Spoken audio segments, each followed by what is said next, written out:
Tanya, I remember your mom telling me that she was a state level table tennis player, right? So, how did she get you into chess when she was into table tennis? Like, what's the story behind it? I think it's about sports, right? If you love for sports and for playing and you understand the kind of work that goes into it, you understand the kind of mindset it develops, all the personality traits and the things that you can learn through playing. Uh, I think it's true for anybody and any parent that they might have been good at a particular sport, but not necessarily their child would pick that particular sport. But I think I was very lucky that both mom and dad, my dad was used to play football for his college. My mom used to play table tennis as well as badminton, actually. So they had a mindset that was very sports oriented. It was never for them, which is very typical of Delhi at that time, at least, that academics was everything and playing a sport meant an admission into a good college, and that's about it. But that was never their outlook. Their thing was that, you know what, we want her to go try out different games, different sports. If she takes to something, we want to encourage her in that, not just to push her to be a professional or as good a player as she can be in that sport, but also to learn all the values that sports taught them. Hard work. How much hard work? You started as a 6, 7 year old. How many hours? Break it down for a young girl. How much hard work goes into it, and how do you, because as a 6 year old, 7 year old, you were also going to school, you were also studying, you didn't know this chess is going to be your main thing. So how much work and how do you balance then? Okay, now, okay, I see you've learned to balance. But as a child, how many hours did you practice, like really?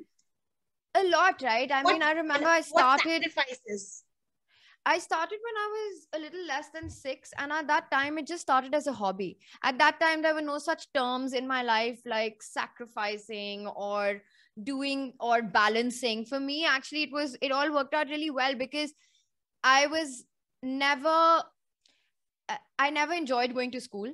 It was never sort of easy for me, that part of my life. So for me, just getting into chess and being able to play and do something that I enjoy and be able to just stay away from school and do that, it just felt like this is perfect. But as time went by, and of course then, you're putting in hours and hours of work every day. And at that time, I mean, you're from here as well, you know that in Delhi there was very little chess culture to start with.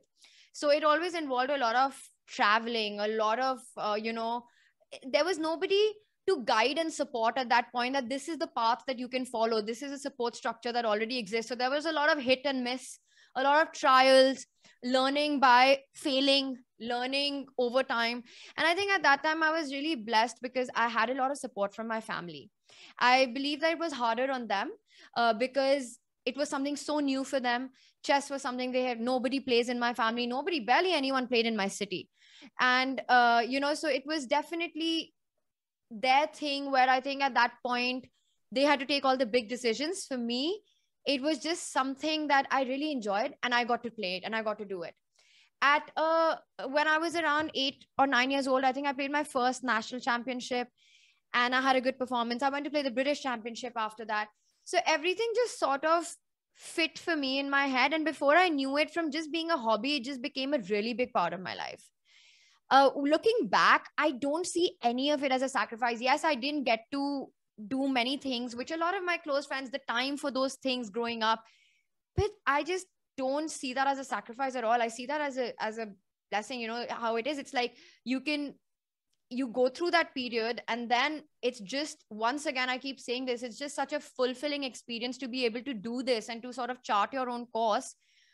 And for me, I don't see anything as a sacrifice that's been on the journey. I just think it's been a part of getting where I am, and I hope that I can continue doing this.